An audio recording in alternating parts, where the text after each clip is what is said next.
Good morning everyone. बेटा आज हम कर रहे हैं सेक्शन बी सैम्पल पेपर का। ओके, तो यहाँ पर ध्यान से देखिएगा। फर्स्ट क्वेश्चन 21st क्वेश्चन है, dilute hydrochloric acid is added to zinc granules, how will you prove that chemical change has taken place here, spot your response with 2 argument. तो इसका आंसर हो जाएगा, आप यहाँ पर देखेंगे बेटा, रिस्पॉन्स क्या होगा, ये केमिकल रिएक्शन है जिसमें जो HCl है वो Zn के साथ रिएक्ट कर जाएगा और क्या बन जाएगा, ZnCl2 बन जाएगा। तो यहाँ पर बबल ऑफ गैस, कौन सी गैस इवोल्यूशन होगी, इवोल्व होगी, सॉरी, हाइड्रोजन गैस। कलर में चेंज आ जाएगा और टेम्परेचर में भी चेंज आ जाएगा। उसके बाद हमारा नेक्स्ट क्वेश्चन आता है, state the post fertilisation changes that lead to fruit formation in plants. ऐसी चेंजेस बताओ जो फ्रूट फॉर्मेशन होते वक्त प्लांट्स में होता है। तो यहाँ आंसर हो जाएगा, after fertilisation the zygote divide to form embryo. Zygote किस में कन्वर्ट हो जाएगा, एम्ब्रियो में। Within the ovules, ovule के ऊपर टफ कोट आ जाएगी जो कि किस में कन्वर्ट हो जाएगा, धीरे धीरे सीड में कन्वर्ट हो जाएगा। उसके बाद the ovary grow rapidly and ripen to a fruit. Ovary rapidly grow कर जाएगी और ओवरी से क्या बनता है, फ्रूट बनता है, और ओव्यूल से क्या बनता है, सीड बनता है। पेटल्स, एपल्स, स्टेमन्स, साइल, ये क्या हो जाएंगी, ये गिर जाएंगी। वो यहाँ पर कोई भी 4 पॉइंट आपको मेंशन करने हैं। हमारा नेक्स्ट क्वेश्चन होगा, what is the purpose of making urine in the human body. Human body में यूरिन बनाने का क्या पर्पज है, और वो ऑर्गन बताओ जो यूरिन को क्या करता है, स्टोर भी करता है और यूरिन को निकालने में हेल्प भी करता है। तो ह्यूमन बॉडी में फॉर्मेशन ऑफ यूरिन किस लिए होता है, ताकि नाइट्रोजनस वेस्ट प्रोडक्ट जिसमें कि यूरिया, यूरिक एसिड जो हमारे ब्लड में होते हैं वो हमारी बॉडी से बाहर निकल जाए। जो ऑर्गन स्टोर करता है यूरिन को वो होता है यूरिनरी ब्लैडर, और जो ऑर्गन रिलीज करता है यूरिन को वो कहलाता है यूरेथ्रा। ओके, उसके बाद हमारा नेक्स्ट क्वेश्चन है, why do arteries have thick. जो आर्टरी की जो वॉल्स होती है वो थिक होती हैं और इलास्टिक होती हैं। वेन की वॉल थिन होती हैं, और whereas vein have valves, जो वेन्स होती हैं उनकी बॉडी में क्या होती हैं, वाल्व्स होती हैं। तो यहाँ पर देखें इस क्वेश्चन का आंसर कि जो ब्लड निकलता है हार्ट से वो बहुत ज़्यादा प्रेशर से आता है, उसकी वजह से वो किसके थ्रू फ्लो करता है, आर्टरीज के थ्रू, ताकि उस ज़्यादा हाई प्रेशर को आर्टरी क्या कर सके, बियर कर सके। Hence bear this pressure arteries have thick wall and elastic wall. और जो वेन्स के अंदर वाल्व होती हैं वो ताकि बैक फ्लो ऑफ ब्लड ना हो, क्योंकि जो वेन्स है वो कैरी करती हैं blood from body to the heart, इसलिए बैक फ्लो ना हो जाए, बॉडी के अंदर दोबारा से वापस ब्लड ना चला जाए इसलिए। अब नेक्स्ट हमारा क्वेश्चन है, आप 24th क्वेश्चन है, the refractive indexes of 3 media are given below. 3 media की रिफ्रैक्टिव इंडेक्सेस दे रखी है। तो यहाँ पर देखें किसकी रिफ्रैक्टिव इंडेक्स सबसे ज़्यादा है, 1.8 मतलब बी की, इसके बाद ए की, उसके बाद सी की।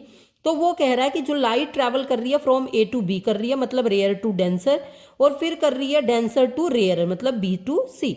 अब फर्स्ट क्वेश्चन देखेंगे, in which of the 2 cases the refracted ray bend towards the normal. तो कोई भी नॉर्मल की तरफ कब बैंड होती है, जब वो रेयर टू डेंसर। तो ए टू बी, इसका आंसर क्या हो जाएगा, ए टू बी हो जाएगा। तो यहां पर देखेंगे, when light ray travel from optical rare medium and optical denser medium, it moves towards the normal. तो डेंसर कौन है, बी है, रिफ्रैक्टिव इंडेक्स बी की ज्यादा है as compare to A, hence light ray bend towards the normal on passing from medium A to B. Next है हमारा, in which case does the speed of light increase in the second medium. Speed कब होगी,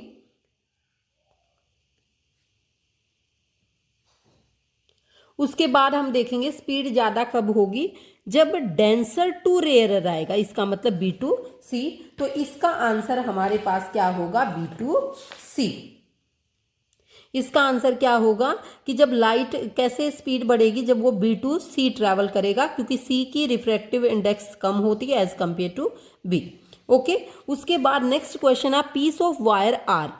एक R है piece wire का, जिसको 3 equal हिस्सों में बांटा गया है और फिर उसको पैरेलली अरेंज किया गया है।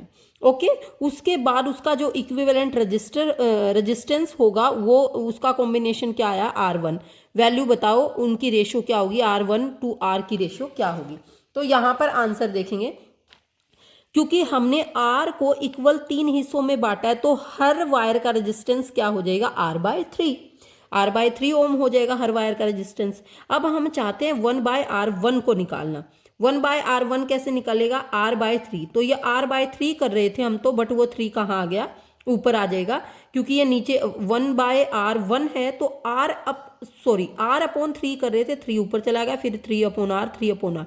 तो इस तरीके से ये क्या हो गया, 9/r। तो r1 की वैल्यू क्या होगी, r/9। ठीक है, तो रेसिप्रोकल करेंगे तो हमारे r1/r की वैल्यू क्या हो जाएगी, 1:9। तो इनकी रेशियो क्या आ जाएगी, 1:9। तो यहां पर देखेंगे नेक्स्ट क्वेश्चन है हमारा, refer to the image below, state how magnetic field pattern indicates region where the magnetic field is stronger outside the magnet. Magnetic field stronger कहाँ होगा, जहां पर ये मैग्नेटिक फील्ड लाइन पास होंगी तो वहां मैग्नेटिक फील्ड स्ट्रॉन्गर होगा।